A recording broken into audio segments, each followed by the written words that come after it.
Hello friends, आज हम लोग निफ्टी, बैंक निफ्टी और यूएसडी आईएनआर का एनालिसिस करेंगे कि कल के लिए ट्रेड के लिए कैसा हमारा व्यू रहेगा। जैसा कि पिछले दिन हम लोगों ने एनालिसिस किया था कि ये बार बार 20 SMA को रेजिस्टेंस ले करके गिर जा रहा है। आप देखेंगे यहाँ पर कि ये लाइन जो है ये एक बहुत ही मुश्किल पैदा कर रहा है ये निफ्टी के लिए।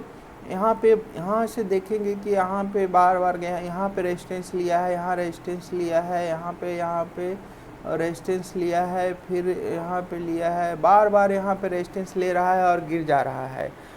और एक तरह से ये 20 SMA को रिस्पेक्ट दे रहा है और ये लाइन भी इसका एक बहुत बड़ा रेजिस्टेंस का काम कर रहा है।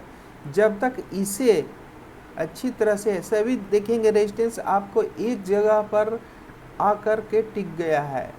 1 2 3 रेजिस्टेंस आप देख पा रहे होंगे। एक 20 SMA है, एक हॉरिजॉन्टल लाइन का है और एक वर्टिकल लाइन का जो है रेजिस्टेंस है। तीनों का जो रेजिस्टेंस है एक जगह पे आ गया है और यदि अब इसे ब्रेक करेगा तो ये तीनों का ब्रेकआउट माना जाएगा। इसको ब्रेक करने के बाद ये आगे की जर्नी आपको 22,436 तक दिखा सकता है और उसके बाद यदि इसे ब्रेक करता है तो यहाँ आपको 22,522 तक जाने की कोशिश करेगा। और यदि यहाँ से रेजिस्टेंस लेकर के या नीचे आके और फिर से जब ऊपर जाएगा तो इसे ब्रेक करके ऊपर चला जाए, नहीं तो यहाँ से रेजिस्टेंस लेके बैक हो सकता है।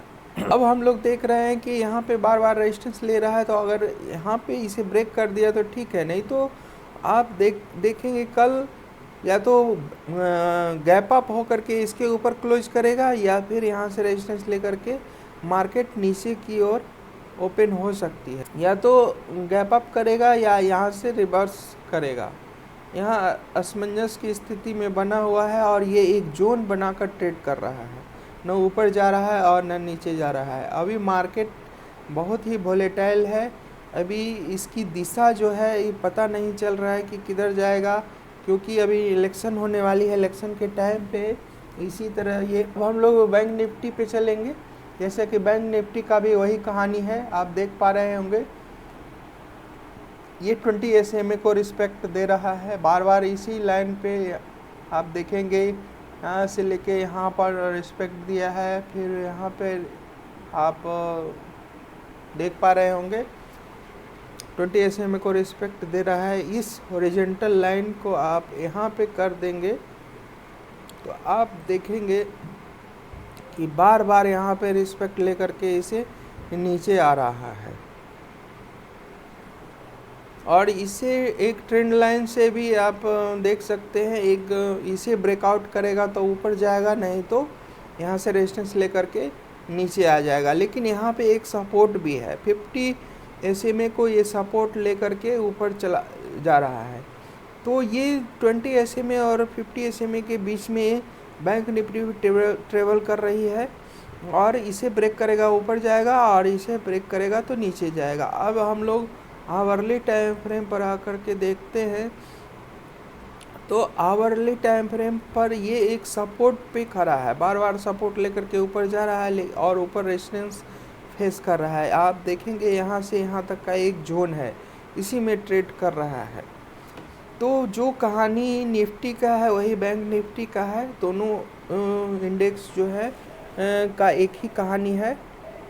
अब चलते हैं यूएसडी आईएनआर पे। यूएसडी आईएनआर पे देखेंगे कि हम लोग इस रेंज को एक ब्रेकआउट किया था मार्केट और ब्रेकआउट करके ऊपर तक गया है और यहाँ पे प्रॉफिट बुकिंग हुई है मार्केट में। इस रेंज में आ गया है यूएसडी आईएनआर और जब तक इसे यहाँ से हो सकता है कि आपको 82 का लेवल दिखा दे, अपने निचले लेवल तक आ सकता है 82.6 तक, फिर यहाँ सपोर्ट लेकर के ऊपर जाएगा। क्योंकि इसका ओवरऑल जो ट्रेंड हम लोग देखेंगे हाई टाइम फ्रेम पे ये बुलिश ही बता रहा है, ऊपर की तरफ ही है। हम लोग देखते हैं तो ये भी ऊपर की तरफ है। तो बिग टाइम फ्रेम पे तो ये बुलिश ही है, लेकिन शॉर्ट टाइम में देखेंगे तो एक थोड़ी सी प्रॉफिट बुकिंग के कारण गिरावट हो रही है। लेकिन यहाँ से फ्रेंड्स, इस चैनल पे आपको डेली का मार्केट एनालिसिस मिलता रहेगा, और डेली का मार्केट एनालिसिस देखने के लिए आप इस चैनल को लाइक एंड सब्सक्राइब कर सकते हैं। यदि आपको अच्छा लगे तो फ्रेंड एंड रिलेटिव को भी शेयर कर सकते हैं। Thank you.